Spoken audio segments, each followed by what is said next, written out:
Ito yung bukid na tinatawag na Tres Marias. Ayun o. Yun o. Ganda. Dito kami ngayon sa Batarasa o. O yan o. Kaya kitang kita yan ng mga idol o. Yun. Kita nyo idol? Yan. Tres Marias ng Batarasa.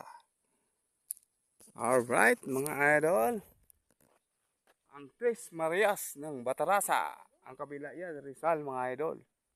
Yan ang tinagurian dito, napakagandang bundok mga idol. Ayun o. Oh. Kita nyo idol? Oh. Grabe kaganda. May history to idol eh. May history yung bundok na yan. Alright. Yan lang mga idol. At least napakita ko sa inyo yan. Dito kami sa Batarasa ngayon. Napakita ko yung area ng Tres Marias sa bundok mga idol. Yan o. Ang ganda o. Oh, grabe kaganda mga idol o. Oh. Alright. Diba? Yun lang mga idol. Bye bye. See you next vlog.